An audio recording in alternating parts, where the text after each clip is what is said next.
Éric Galera, bonjour. Bonjour. Alors, on vous rencontre aujourd'hui dans le cadre des élections syndicales dans les TPE, car donc, vous êtes secrétaire général pour la section de Roubaix pour Force ouvrière. Et donc, du coup, j'aimerais que dans un premier temps, pour qu'on débute l'interview, vous nous représentiez le syndicat Force ouvrière. Et puis que vous nous donniez un peu ses fonctions, comment il accompagne les travailleurs, voilà. Quel est votre rôle en tant que secrétaire général dans la section, voilà. D'accord. Pour faire simple, c'est la CGT Force ouvrière. En 1948, il y a eu une scission entre la CGT et Force ouvrière. Et nous avons continué sur l'appellation CGT Force ouvrière. Nous sommes un syndicat de travailleurs, nous sommes libres et indépendants. Chaque section est libre de faire et d'entreprendre comme elle entend. Donc c'est un peu chacun travaille, fait en fonction de son lieu de travail, évolue toujours dans le même sens, c'est-à-dire en respectant quand même, nous c'est la fiche de paye, les conditions de travail, et on a une ligne directive et on continue sur cette ligne directive. Moi je suis secrétaire de l'union locale depuis 2 ans. Sinon, j'appartiens à un syndicat de base. D'accord. Quand vous parlez de fiche de paie, c'est que vous accompagnez les travailleurs sur la vérification de leur fiche de paie. En fait, sur plein de points. Il y a les points. Concrètement. Il y a la fiche de paie, il y a les conditions de travail. Il faut quand même que ça soit respecté. On accompagne nos collègues dans tous les cas de figure. Et si on ne peut pas, on a toujours la possibilité de passer le relais à une personne tiers qui, elle, saura apporter des éléments de réponse. Par exemple, à l'union locale, vous avez pour EFO un conseiller du salarié qui est présent sur rendez-vous et là, lui, il est en charge d'accompagner, de monter des dossiers pour tous les travailleurs du secteur de Roubaix et ses environs. D'accord, vous avez une permanence ici à la Bourse au Travail. Tout à fait. Okay. Alors, est-ce que vous pouvez nous redonner quels sont les grands enjeux du coup de cette élection syndicale dans les TPE pour Force ouvrière? Alors, il faut savoir que les élections pour les TPE, c'est tous les 4 ans. C'est pour les petites entreprises de moins de 11 salariés. L'avantage, c'est que nous sommes là pour soutenir ces petites entreprises en apportant des éléments de réponse aux employés ou aux ouvriers qui, eux, n'ont pas les connaissances. Tout simplement parce que, bien évidemment, tout le monde ne peut pas être au fait de tout ce qui est juridique, ça change tellement, il y a tellement de mouvements, surtout actuellement, dans notre condition de travail, des évolutions de toutes parts et tout azimut. Donc, ils savent qu'ils peuvent toujours se rapprocher de FO, on est là pour les soutenir, les accompagner. Et bien évidemment, il y a, dans les petites entreprises, on n'aime pas trop se montrer, je suis syndicaliste, on a peur du regard du patron, du regard des collègues. Donc il est important on peut être encarté sans s'afficher, au moins on sait que si on a besoin d'une réponse à une question, on n'hésite pas, et FO est toujours là pour soutenir nos camarades.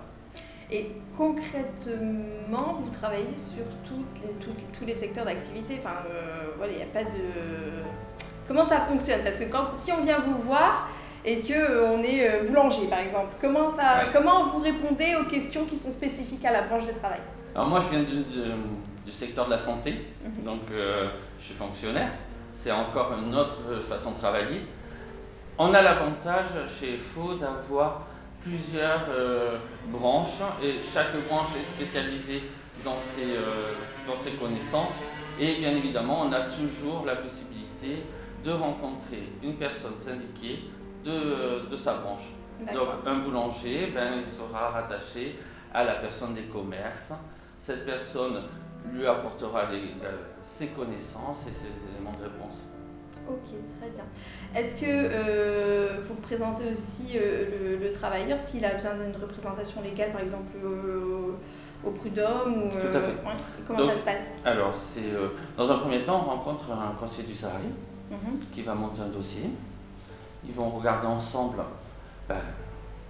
les différents points, si tout a été respecté. Ça peut être pour un licenciement ou un conseil de discipline. Donc, du coup, il est en charge de vérifier tous les points Et avec tous ces points, ils montent un dossier. S'il y a besoin d'aller au prud'homme, on a des personnes qui sont compétentes pour aller au prud'homme. Et bien évidemment, sur toute la métropole, nous avons des conseillers salariés, des conseillers primordiaux qui sont là pour accompagner tous les salariés qui en ont besoin. D'accord.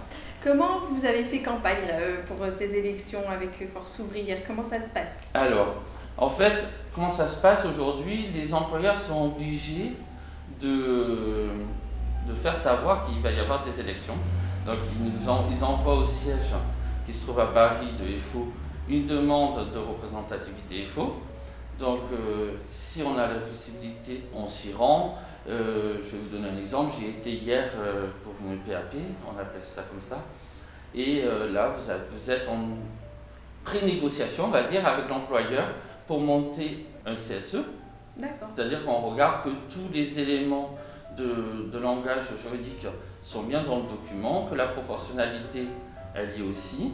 De là, on vérifie que les délais sont raisonnables, que les personnes qui sont en charge seront justes et indépendantes du coup.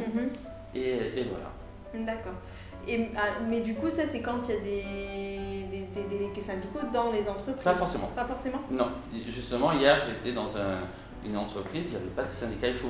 D'accord. Mais on a la possibilité d'aller vérifier que tout se passe bien et D'accord. que c'est bien, ça respecte en fait la loi, tout simplement. Ok. Et donc, du coup, pourquoi est-ce qu'il faut qu'on vote pour FO? Comment vous faites la différence par rapport aux autres syndicats dans cette élection Alors, Force ouvrière, c'est un syndicat libre et indépendant. C'est-à-dire qu'on est ouvert à toute proposition et à toute négociation. Nous sommes apolitiques, ne représentant aucun parti politique. Nous sommes vraiment indépendants. Nous partons du principe que c'est le syndiqué qui en demande qu'on va les défendre. Donc on reste vraiment sur nos tâches simples, primordiales, la défense des travailleurs. D'accord, ok. C'est une élection qui n'est pas très médiatisée. Et donc du coup, comment vous ressentez ça au niveau du vote? Est-ce que c'est une élection où vous avez l'impression qu'il y a un engouement, ou est-ce que c'est un peu plus compliqué? Alors c'est très compliqué, comme aujourd'hui toutes les élections en France. Il manque de l'attrait, il manque aussi, comme en Belgique, ils sont obligés d'appartenir à un syndicat. Donc ça, chez nous, ça n'existe pas. Et aujourd'hui, les syndicats, ils n'ont peut-être pas forcément une belle image. On est assez dénigré. Quand ça ne va pas, c'est toujours les syndicats ils exagèrent. Bien évidemment, non. On est là pour défendre nos collègues et camarades. Donc, tout simplement, FO est le syndicat juste, indépendant, libre et vraiment à l'écoute de tout le monde. Et donc pourquoi est-ce qu'il faut voter? Pourquoi est-ce que c'est important cette élection? Mais je pense que la liberté, c'est le vote.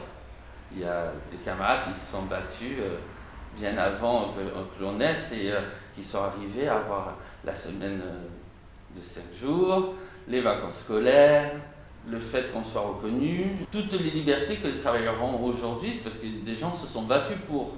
Et le droit de vote, c'est comme pour toute élection, il est primordial d'aller voter. D'accord. Comment se fait le travail entre les différents syndicats une fois le résultat du scrutin donné? Comment vous travaillez ensemble? Comment se fait la représentativité Au sein de l'entreprise? Oui. C'est la proportionnelle. D'accord. Et après, si vous voulez, quand il y a déjà un syndicat FO dans l'entreprise, c'est la proportionnelle. Il y a des places qui sont attribuées au nombre de salariés. Donc là, la représentativité, elle se fait par FO et les représentants FO sont là justement pour défendre leurs camarades.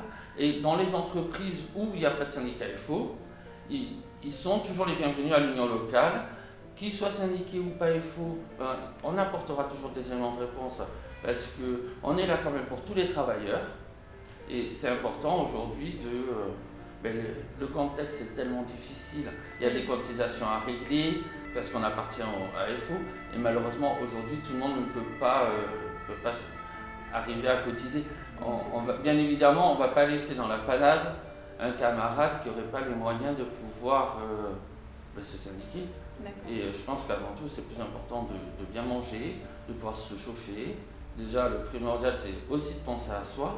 Et nous, on est là pour tous nos camarades. Et du coup, vous travaillez ensemble avec les autres syndicats, enfin avec les autres délégués syndicaux? Est-ce que vous travaillez de concert? Est-ce que vous vous accordez sur certains sujets? Comment ça, voilà, l'échange entre vous? Parce que vous êtes là, enfin, vous êtes tous pour le même but. Enfin, alors, malheureusement, je ne vais pas être le bon exemple, parce que moi, je pars du principe que n'importe quel syndicat à quel on appartient, on est tous là ensemble pour se battre pour la même cause. Oui, oui. Se tirer dans les pattes, ça sert à rien. On n'est pas là pour regarder. Parce que pendant qu'on regarde ce qui se passe chez le voisin, la direction fait ce qu'elle veut. Oui, oui, oui. Parce que eux, ils sont tranquilles. Pendant qu'ils se disputent, nous, on peut faire passer nos envies plus ou moins comme on l'entend.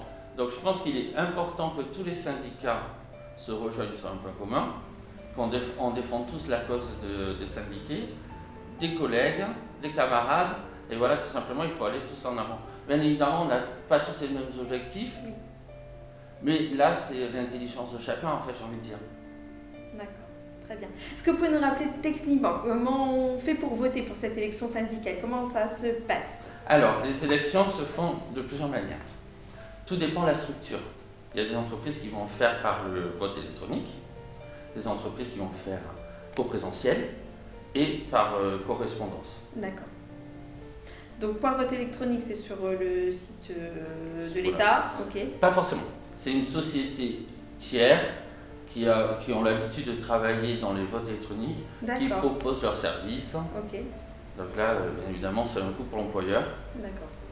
Et par correspondance, c'est le petit coupon qu'on a reçu dans le courrier.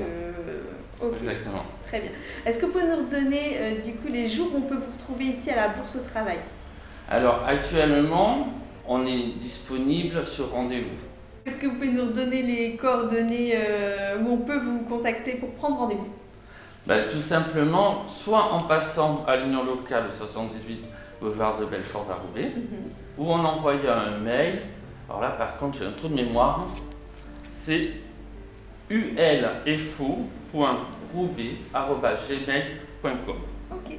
Donc on mettra tout ça dans notre petit article. Merci beaucoup. Je vous remercie.